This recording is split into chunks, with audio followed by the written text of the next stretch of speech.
How's it going, YouTube? Nola Barker here. Not sure if you guys can see me here. Me and Kyle, one of my guys there, we're just tarring the driveway here. So just kind of wanted to show you the process of what he does here. So he comes in, and we call it a rough coat, where we take the tar, and what he's doing is edging it in. So he's obviously taking that brush and bringing it, and we call it a rough coat, where he's smushing it in there and kind of getting it where it needs to be. And then he's obviously taking that brush and going right alongside the interlock, but without touching it. And then obviously what he does is kind of bring it back, pull it in. And then what he does, if you don't, can you do a fine coat for them, Kyle? Or can you go up? So he's gonna bring a little material up with you, just a little bit.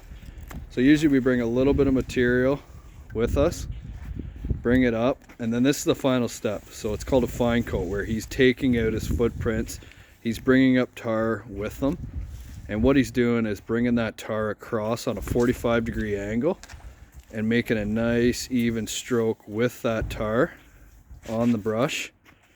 And then what it's doing is it's the final step where it's filling in all those little low spots, the area with the tar, and it's kind of obviously making sure that it gets into all those little cracks, holes, pockets, areas it needs to obviously get that tar to kind of hold that asphalt together. And also it obviously takes out its footprints too. So on a hot sunny day like today, we're into middle of April, it's pretty cool out, and it's, you know, it's not too bad. But when the sun's out, middle of the summer, we really have to move that brush quick, because what's happening is the sun's drying it while we go. And what happens if the sun dries it too much, that it's not liquid anymore, that will leave very uneven streaks on it. It could even lead to, you know, you having to go over it again, which obviously making, you know, our job more difficult, using extra material, this and that. So this time of the year we love to do it, because it actually is kind of nice to work with, weather, everything. So so you can see there, that's the final product up there. I'll move back a bit, and that's called the fine coat. So that top section is completely fine coated. So that's gonna let to be set and dry. What he's doing with some extra material right now is obviously getting it back in. So I'll just show you once he gets done here. You see him edging it in. He's very careful with the brush. A lot of the times with new interlock, it's very, very close. So sometimes you got to use the end of the brush to kind of cut it in and pull it in. I'll let you fine coat that, Kyle, and then you can just hold the camera while I dump it.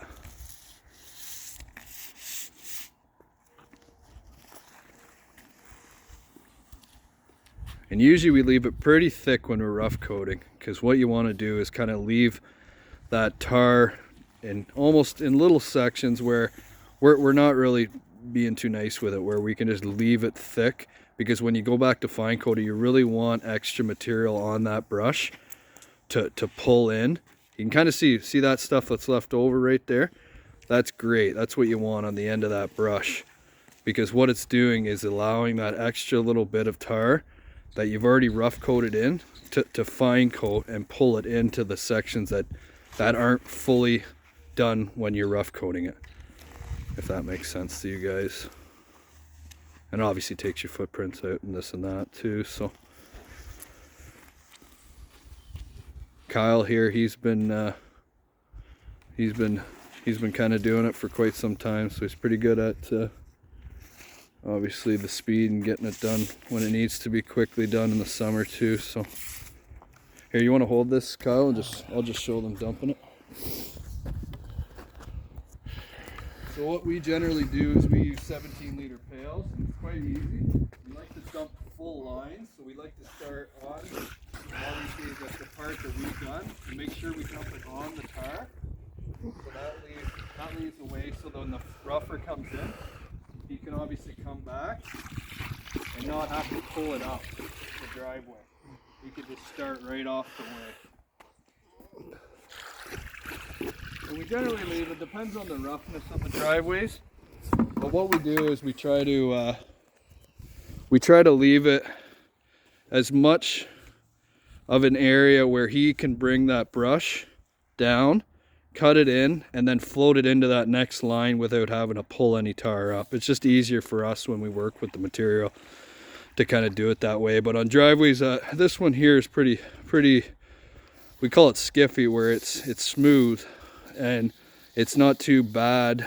You know, there are some cracks in it, but it's not too bad a shape where it's not too rough. But when we get into rough driveways, kind of like your, you know, what you see on the roads and stuff like that, we got to dump the lines a lot closer to one another, because we call it just a driveway that's hungry. It actually acts as a, you know, as something where it's just chewing through the tar, where it's just soaking it up. Usually you see it on, it's not black or nothing, it's usually a grayish color, where obviously the oxidization and everything has really took a hold of it over the years. But for us as contractors, we like to kind of do ones that aren't gonna obviously chew through our products and everything else, but we do them all too.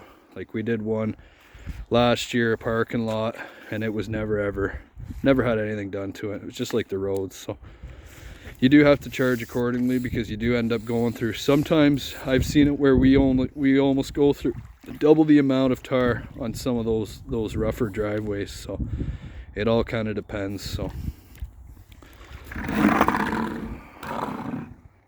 you can kind of see our stuff too, the way Kyle's really good at getting it done. But a lot of guys, you know, that are starting to kind of use it the first time, the brush, they got to be very careful. You do have to have a steady hand. You see how he's kind of cutting it in and pulling that tar alongside the interlock. This one's pretty good, but we do get jobs that the interlock is literally butted right up to the asphalt, and you got to be, you know, within a millimeter of obviously using that brush to be very careful around it. We do have a Solvol if there is a case of us obviously getting a little bit on the interlock, concrete, you know, granite, stuff like that. We do have a Solvol that will remove it, but we try to be as careful as we can, because we don't want to have any accidents happening. I'll just kind of get a close-up of the tar itself. It is that's kind of the consistency of it. And it is, you can ask Kyle, it is a bitch to get off your hands after a day's worth of work. So we try to be as neat as we can with ourselves, but there's absolutely no way we can not get the stuff on us too. It's just very difficult. So